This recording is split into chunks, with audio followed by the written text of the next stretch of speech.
Well, hello, and welcome back to that thing we like to call Curless Mania. We talk all things pop, rock, and prog. And man, I am pumped. I'm always really excited when I have a new guest, a debut on the channel, and that's the case today. Mr. Rob Boylan from Wall of Gain is with me today. Rob, how are you, man?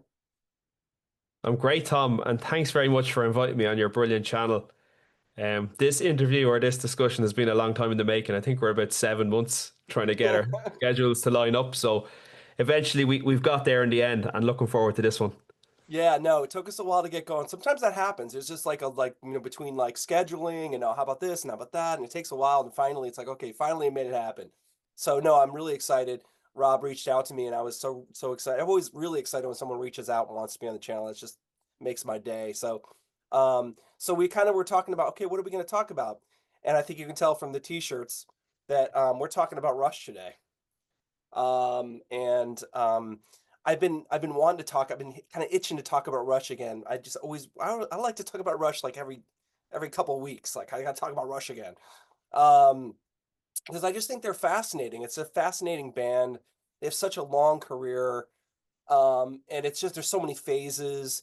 And people that are Rush fans are like, you're not just fan, you're like, yes, so many rabid Rush fans, like, Rush for life kind of thing. Like Rush, there's Rush and there's everything else. And I'm not quite like that, but I do really love Rush, and I've become a fan. I became a fan kind of later in life. I always knew about them, and I knew stuff, and I bought, like, I remember buying this back in the day. I bought this Chronicles, which is like this 2-disc retrospective, and I remember being like, oh, this is really cool. Like, and I didn't really know the early stuff. I knew, like, I knew the permanent waves and moving pictures and stuff, but I didn't know like hemispheres or like Fly By Night or 2112 or stuff like that. So it took me a while to get finally like become this like rabid fan, which I finally did become. So how about you? What's your journey with Rush? Yeah, so I kind of in my 20s started getting into them and listening to them. And funny enough, it was the same with me. I bought like a compilation album. It was a retrospective. I think there was two different retrospectives. So retrospective one was a compilation from 1972 to 1980.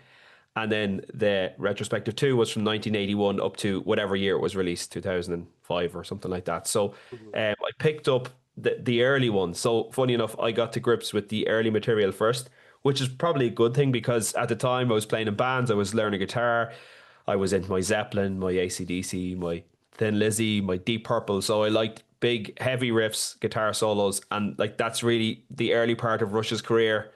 They're taking so many influences from all those great rock bands of the late 60s and 70s.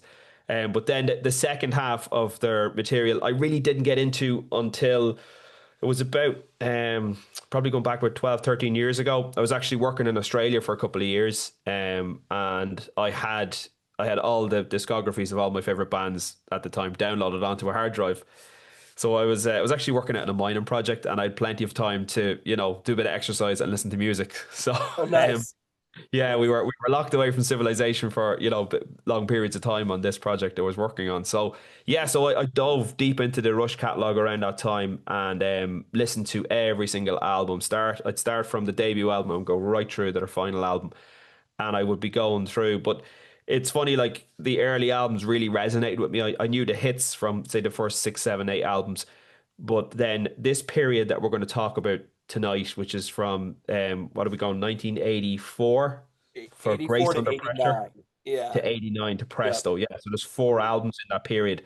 It's fair to say that those albums kind of passed me by at that time when I was consuming so much Rush material. And I think that happens with a band. If you go too deep and it nearly becomes like overwhelming, you're listening to so much Rush that you find it hard to separate the wheat from the chat. So I think this has been a great exercise for me because I've just laser focused on these four albums for the last few weeks and I've just got to grips with them and peeling back the layers. I can't wait to talk about these albums. Yeah, no, it's great. And I think I wanted to touch on this era because this is sort of a contentious era for a lot of fans where, you know, it's an interesting time in their career, right? Because they really had hit big with moving pictures. I mean, that was like when moving pictures hit, everybody was like into Rush. I mean, it was like that was when things went over the top, and suddenly they were playing big venues and selling them out.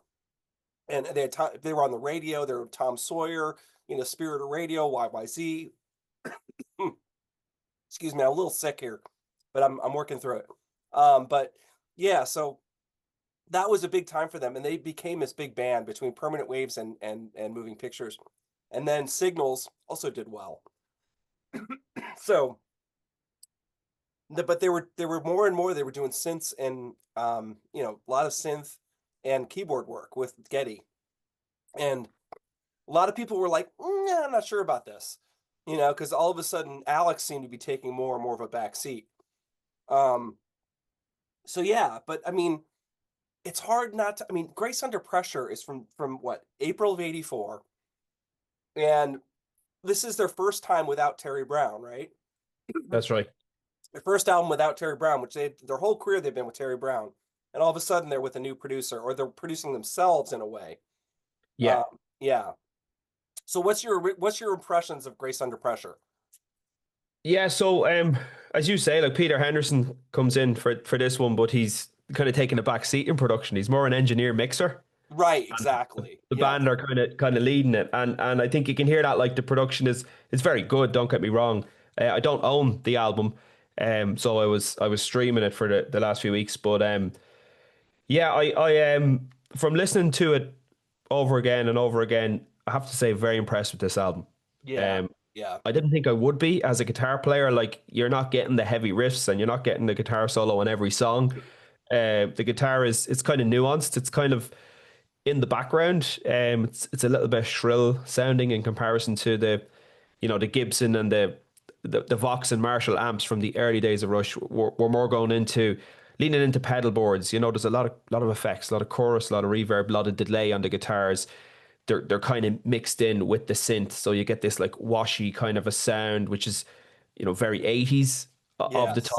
time. But some outstanding songs on this album. Oh my God, the I have to writing, say, the writing is like, come on, you know? yeah, like straight out of blocks like Distant Early Warning. It's fantastic. It's still a live staple. I think I was actually listening to this the R40 DVD, and I just looked at the set list on it to see how many songs from this period did they actually play, in their R40 Right, tour to right. commemorate this period. And there wasn't that many from 84 to 89, but Distant Early Warning was one, and Between the Wheels was another. And both those songs are from this album. So that just shows you how in what high regard Rush would have this album, Grace Under Pressure. Hmm. Yeah, no, I think this is an excellent record. I really do. I'm going to go on record saying I really like this album a lot. And to your point, Peter Henderson came in, but he didn't really say much. He would just go, they'd say, "What do you think? Was that a good take?" And he'd be like, I don't know. Like he didn't give him any input. He was more of an engineer, and he got good sounds, but he never gave them any input. I think that Yeah, was a struggle with this record. Um, but man, they came out with a gem. I mean, I like you said, distant early warning. I've heard that song a million times. I still love it. I still think it's just kick ass. I just love that song. I think it's so well done. After Image is cool. yeah, No, Body Electric, Between the Wheels, like you said, they still play that. I mean, people love that track, and it's the last song, and it's like it's this yeah, killer track. And is it fair to say that like Alex Lifeson at this point, you mentioned the guitar tones. He yeah, changed his guitar sound a little bit. They were influenced by the Police and some of the post-punk stuff. And I think he was playing more like Tellys and Stratocasters, and like he was playing more like Fenders, like the more trebly sound. it definitely sounds like that to me, Tom. Yeah, Yeah, yeah, yeah, definitely. Single coil pickups and yeah, that type of a vibe, as opposed to the Gibsons in the early days, the 335s and the Les Pauls exactly was right. more of a chunky riff based sound. Yeah, this But isn't Working Man anymore, right? This is, you no, know, we're gone a long way from that, and even Bastille Day, we're miles away from that now where we yeah, are. yeah, But yeah, I suppose they were trying to try out new things, still be relevant, yes, and right. I think I was actually watching the documentary the other day, Beyond the Lighted Stage, great documentary Great. I love that on documentary. It's Rush. so great. So yeah, I could watch that every month. I could watch that, stick it on.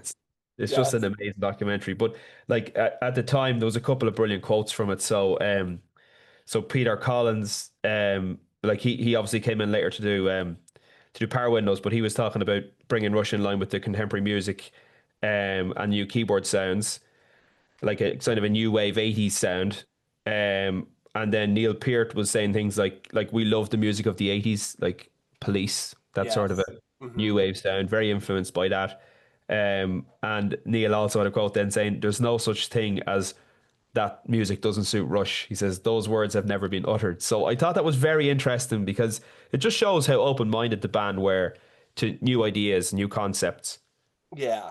And I think that kind of kept them alive. I mean, to be honest, I mean, I know people kind of go, "Oh, I don't really like this era or whatever," but it's like they couldn't keep doing hemispheres forever. I mean, at some point you have to adjust. If you want to continue as a band and be relevant, you have to adjust somewhat to the what's happening. And they had to do that a little bit. And they think they wanted to. I mean, they wanted to change. They were kind of a band that did want to change, right? Yeah, So, and they didn't make the same album twice throughout their whole career. They no.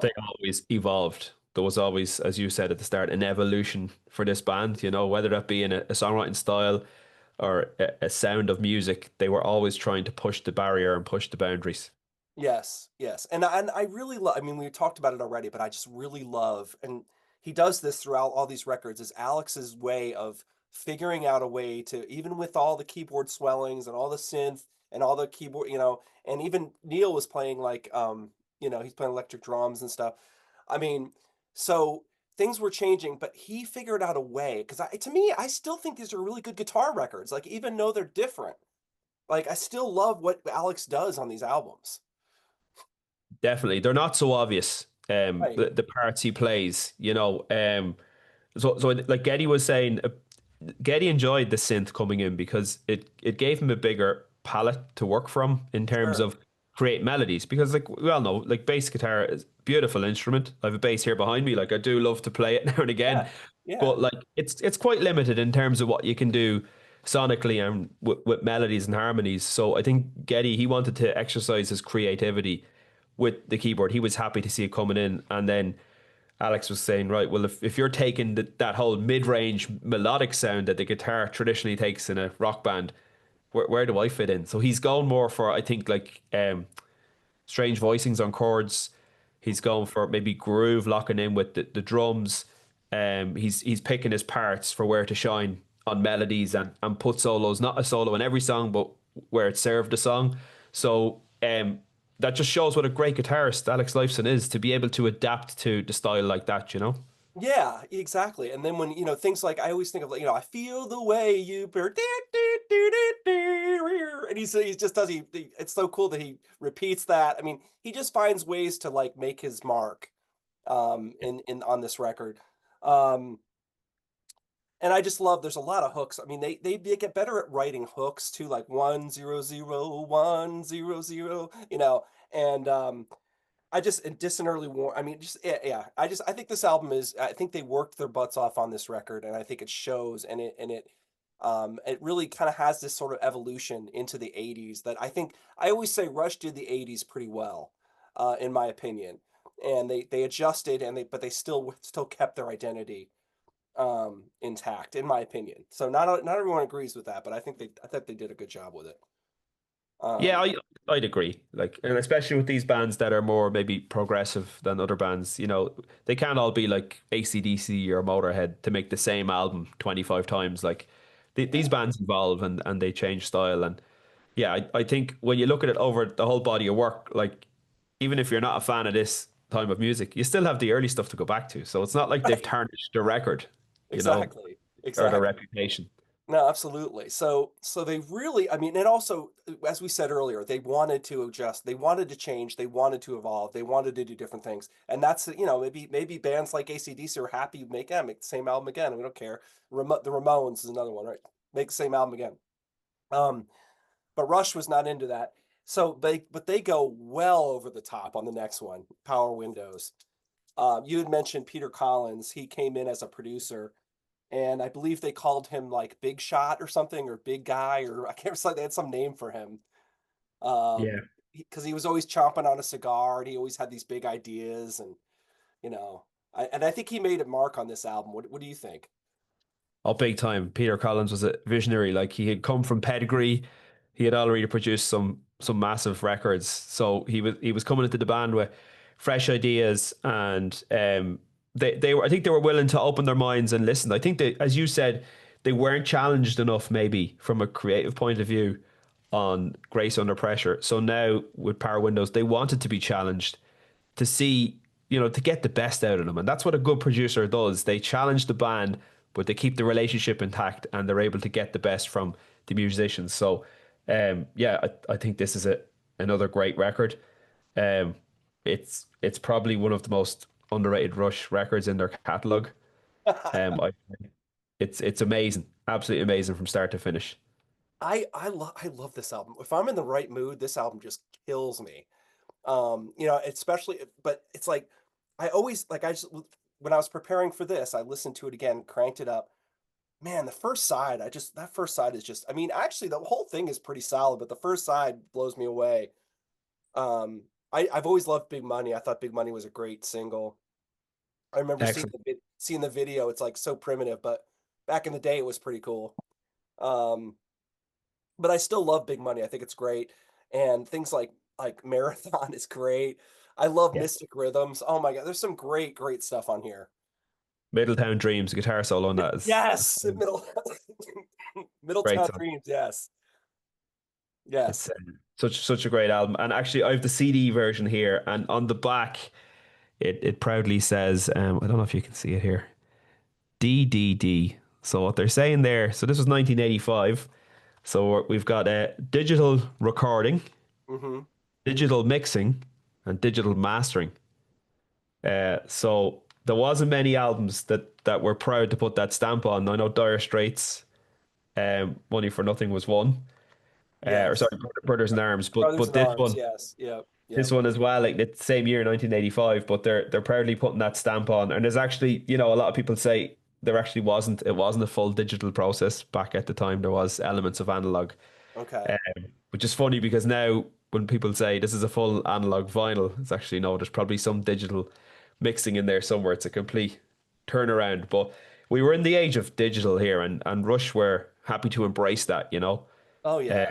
with their techniques, their recording, even their songwriting. Like they were happy to embrace the synthesizers, the keyboards, and all that. So yeah, Yeah. interesting. I feel like they took a step on Grace Under Pressure, and then on Power Windows they really went like full on, and they had someone like Peter Collins saying, "Hey, this is really cool," and hey, by the way, I've got an idea to do more on this, and let's put strings on this. Let's go crazy. And they were like, all right," and they recorded in like 5 different studios. I mean, it was a huge production. Um, Yeah, you they're know, not for a bit, weren't they? I read. Now it's not on the album, but I read on Wikipedia that they recorded some parts in Abbey Road, yes, which is pretty yes. cool, as Really well. cool. And they're looking very 80s out. Look at this. They're very 80s going on with that. Yeah, we got the mullets and Bullets are we, happening full we got the on. fretless or not the fretless bass, but the headless bass. Headless, yeah, headless bass. Yes, Mhm. exactly.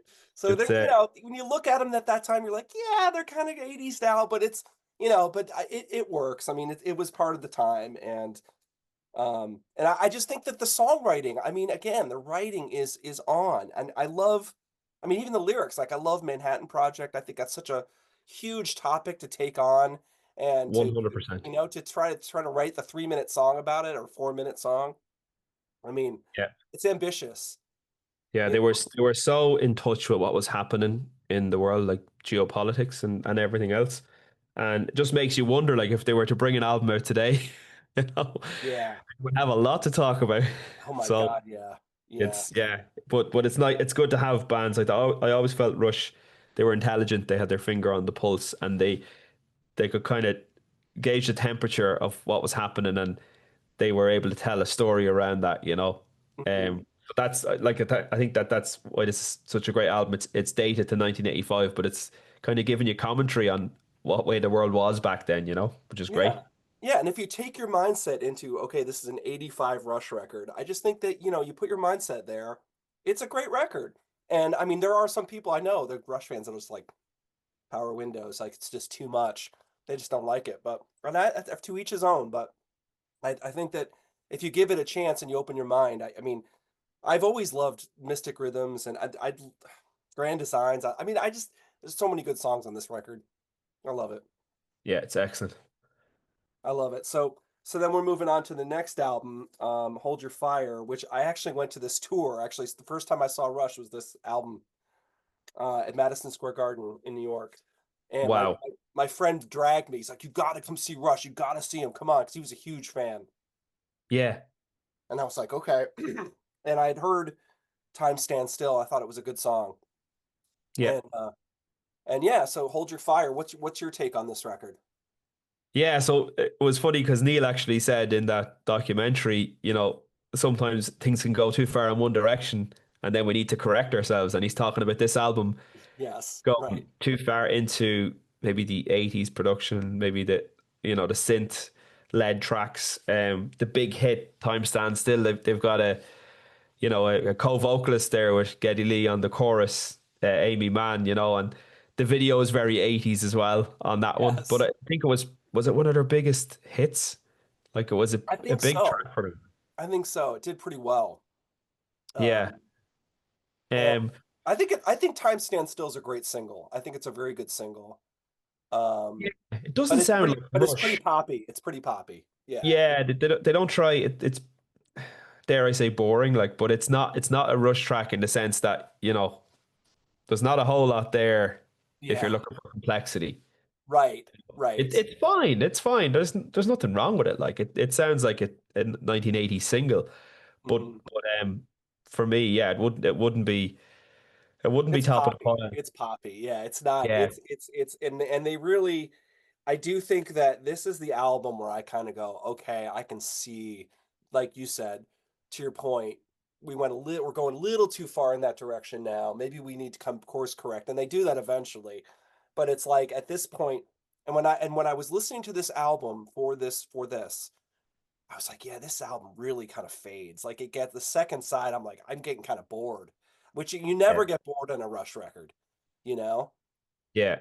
It was a challenging listen, I have to say. That this of the four albums, this one was probably the hardest listen for me. Yeah. Yeah. I can see how people put this low on their list. I mean, because it just I think and even something like Tai Shan, didn't they say like we shouldn't have put that on the album? Like they were Yeah, I think Alex and Getty both said we probably shouldn't have done that. that's right. So Yeah, yeah, yeah. So I mean for them to say that, that's a pretty big statement. yeah. Still went platinum in Canada and gold in the US. So Yeah. just goes to Yeah. show you how popular they were at the time. Yeah, I will say I like Force 10. I like Time Stands Still for what it is. I think it's a cool lyric. If you listen to the lyrics, as I get older, I listen to the lyrics and I relate like, can we just stop time? Can we slow it down, man? Everything seems like going so fast. And can we just yeah, so I totally get I love the lyric. Yeah, I love Lock and Key and I like is it Second Nature? I don't know. So anyway, but yeah, but that's about it. Everything else, I'm kind of like, like yeah, there's not a lot to grab onto on this record, yeah. Agreed, agreed. you know. I mean, the word bland comes up, which you just never that never comes up when you're talking about Rush, Yeah, you know. yeah, yeah. Agreed. Like it. There's nothing wrong with like the production, like the way sometimes production can be a bit lazy, a bit raw. I wouldn't say that on this album. It's well produced, Right? but yeah, I just don't think the songs are there. I think Yeah, they went yeah, full on into the path they were going on. They went too far, as we say, in that direction. So yeah. And I read this is the last thing I'll say about this record. I had read that Force 10 is one of my favorite songs on the album, and apparently that wasn't even in the running for a long time. They did that at the very end of the sessions. I'm like, oh my God, if that song wasn't on the record, holy moly, that'd be bad. yeah, it will be So worse again. yeah, so this one, yeah, I would say this one is definitely maybe a little too far into the 80's, and that's probably why a lot of people rank it pretty low. Um, then we move on to Presto, which I couldn't find my CD of. Um, I have a CD. I bought it when it came out, and I couldn't find it anywhere. I looked everywhere, but here it is. Yeah, The rabbits coming out of the hat. Rabbit in the Hat. Yeah, And it's from um, 1989. So this is 1989. November of '89 is when it came out, and this is new producer Rupert Hine. Rupert And Hine, yeah. yeah, so I think that the idea with Presto was to get back to a little more guitar based stuff. Yeah, So 100%. So Rupert on that documentary, Rupert says, "It seems crazy to me that one of the best remaining power trios, bass, drums, and guitar, are smothered in keyboards." So he wanted to eliminate keyboards, bring the guitars back, and obviously Alex was happy with that. And I think the whole thing they were going for was a modern take on a power trio. right, So they were, and you could hear that in it, like things like groove syncopated guitars, still retaining a lot of the effects on the guitar. hmm Maybe not as much hair, more hair than some of the previous albums, but nowhere near what we're talking about on the, the 70s or even some of the later albums from Rush. But there is guitar riffs there. There's guitar solos. I listened to this record a number of times, and I have to say I was impressed. yeah, yeah, I think it's a good album. It's a return to them being a rock band. hmm yep, So yeah, yep, yeah. Show really, show don't really tell. Show don't tell for me right out the gate. You're like, okay, this is more like riff, like it's kind of like a cool riff, you know? cool riff, plenty of space. Right, Um, right. yeah, like the drums we're back to acoustic drums, so Yes, big room exactly. sound. We're into that sort of thing, and but yeah, it's a strong album, have to say. Show Don't Tell's a brilliant song. Scars is a great song as well Ours. Yeah, yeah. on it, but Superconductor as well. I really like that one. Yep. But yeah, I was very impressed with this after listening. Listen to the four. This one is obviously the one that stands out as a different style of music. Songwriting probably isn't there. It's probably not at the level of Power Windows or Right. Grace Under Pressure. hmm But they're slowly getting back to where they would become in the 90s. Then when they hooked up with Kevin Shirley and those records. Right. So I think Right. they're moving in that direction. Rush is like a big ship, and it's slowly changing course. That's a great way to say it. That's great. It I love it. takes a few albums, or takes a little while to move direction back to You rock. can't move a huge ship really quickly. Yeah, exactly. No, you're right. I think that's that's a perfect way to say it. And I think that's what was going on. They were slowly correcting. And you could feel it on Presto that they're changing back a little bit, retreating a little bit from the keyboards. And I'm sure Alex was, because I mean, Rush, nice guys, they get along well. They're old friends, especially Getty and Alex. But I mean, it's funny because I think it was in the documentary maybe where he says you can be, what did he say? They're talking and they're kind of joking with each other. And he said, you can be a bossy pants. And he's talking to Getty. And I think that Getty sometimes could be really like pigheaded about what this is what I want. He'd be like, just, just like a bull in a china shop going forward. And Alex would be like, well, what about me? Like, what's going on here? What about, and I think he was getting more and more frustrated with the direction of the band, you know? Yeah, I did get the impression that Getty wasn't happy to leave the synthesizers behind, but Yes. he probably understood for the health of the band and the future of the band and his friendship with Alex that, maybe he had to concede and start moving back in that hmm direction. But Yeah. yeah, Yeah. I'm glad they did. I'm glad they did the 80s stuff. It was right at the time, but then, we're coming into the late 80s, early 90s. We have to move on. And I think they made the right decision as a band. And that's why they lasted so long. Like there was only three of them. They were friends first and foremost. It's not like a band like Yes, where you've got so many people involved and coming and going, and you've got disagreements and so many people to please with an album.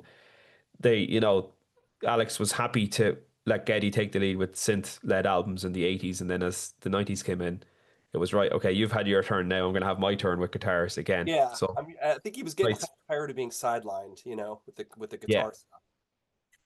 So, excuse me. But yeah. So, and I do think that the songwriting is slowly getting better with Presto. Like you said, it's not quite there. It gets even better as we go, but and sonically it's still kind of thin, I would yeah. say. I mean it's a decent production, but a little on the thin side.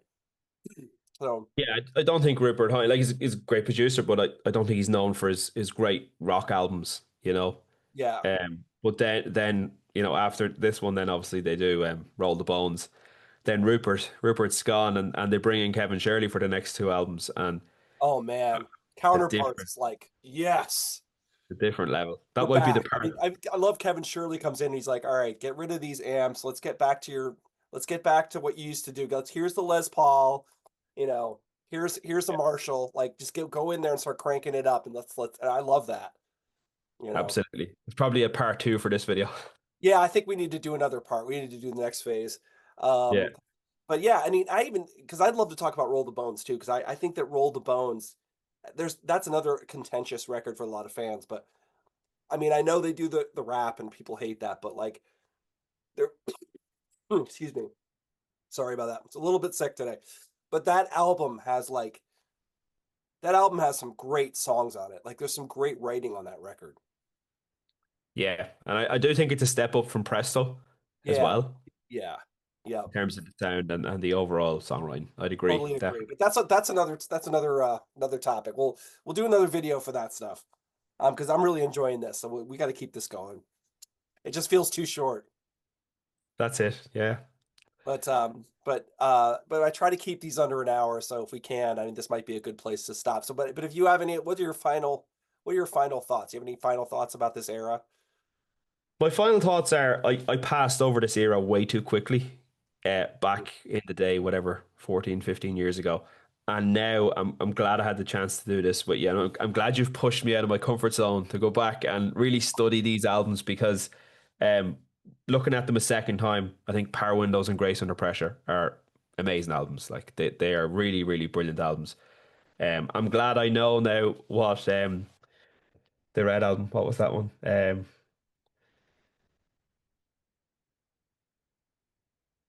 What it's called. Hold Your Fire. Sorry, the name escaped me there for a sec. I'm glad I got to listen to that to kind of know what it's about because it's always nice having the clouds over an album. You don't really know what the album's about. Haven't given it enough attention, so now I know what it's about. And then yeah, Presto. Yeah, it's great to have heard that one and heard that evolution. But it's an amazing story. The Rush story. It really is an amazing story musically. Yeah. It's hard, like we said, it's hard to stop. You want to keep talking. Oh, let's talk about Roll the Bones. You want to keep going. But Yeah, um, yeah. but we only have so much time. So that I would say we hit it on the head pretty well. What do you guys think? If you're with us this long, you must be a Rush fan. So let us know. I want read all the comments. Let us know what you think about these records because I know it's some people are like just don't like this era at all. And I get that, but I think that there's also a lot of people that will say, "Oh, I love that record. I love Power Window." So it's like all over the map. So I'd love to know what your thoughts are on these records. Rob, thank you so much. It was so great to have you. No problem, Tom, and thanks for inviting me on. Absolutely brilliant to appear on your channel. And yeah, looking forward to catching up again. Yeah, for sure. For sure. We'll do more of this if you're up for it. Let's do more. And as always, check out Rob's channel, Wall of Gain. I'll put a link to that below. And of course, I have to say, hit like and subscribe if you like what you see. It helps the channel. I appreciate it. And that's it. We'll see you next time on Curless Mania. Take care. See ya.